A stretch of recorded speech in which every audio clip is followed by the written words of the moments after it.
Être handicapé n'est pas une fatalité.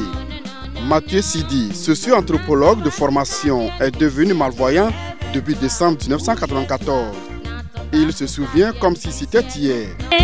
N'est pas une fatalité. Je ne peux pas expliquer parce que c'est un matin, on m'a réveillé, on m'a envoyé au champ. Je suis parti au champ en pédalant.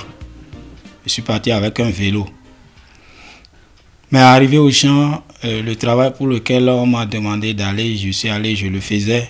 C'est en faisant le travail, je ramassais du sorgho en fait, que je mettais dans une bassine.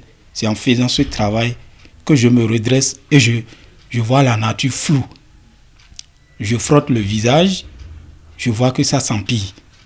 Et c'est là que j'ai alerté en même temps mes frères et ceux qui étaient au champ avant moi. J'ai dit, ah, je ne vois pas, quelque chose se passe, je ne vois pas. Et depuis ce jour, la vie de Mathieu Sidi a basculé. Perdre la vue n'est pas synonyme de la fin du monde. Mais quand la vue est partie, un pasteur m'a récupéré et m'a mis à l'école des aveugles. C'est comme ça que, ensuite, c'est un missionnaire qui m'a connu et qui m'a pris en charge, qui a supporté toutes mes études jusqu'à l'université. Vraiment un moment pour moi de dire merci à mon tuteur qui me soutient. Il s'appelle Arthur Pack. C'est un missionnaire déjà à la retraite. Et jusqu'aujourd'hui, il m'aide dans mes combats pour l'indépendance. Il y a dans la vie des vraies et incroyables histoires d'amour. Celle de Mathieu et de Mylène est un exemple vivant. Mathieu, c'est mon copain, bientôt mari. C'est un homme que j'ai beaucoup apprécié et qui a fait toucher mon cœur. C'est pas très facile d'être ami avec un handicapé, surtout un handicapé malvoyant. On entend beaucoup de choses, mais lorsque c'est le cœur qui prend un coup, tout le reste, ça passe.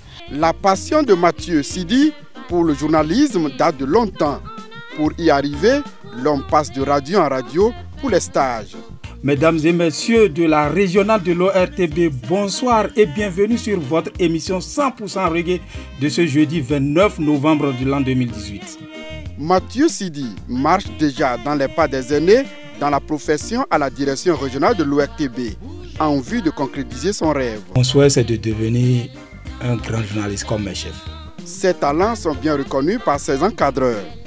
Franchement, Mathieu Sidi, il nous a toujours épaté de par ses prestations. Lorsque vous êtes à la maison et que vous écoutez l'animation de Mathieu Sidi, vous ne saurez jamais qu'il est un malvoyant. Il faut qu'on vous le dise d'abord. C'est surprenant qu'un malvoyant puisse aussi réussir. Déjà, je ne dis pas qu'il est parfait parce qu'il reste toujours des choses à corriger à son niveau. Un animateur, un journaliste, on doit être toujours informé sur l'actualité, doit se cultiver, doit apprendre au fur et à mesure. Mathieu Sidi, 32 ans, vit son handicap tout en croyant à son destin avec espoir que demain sera non seulement meilleur pour lui, mais aussi pour sa future famille.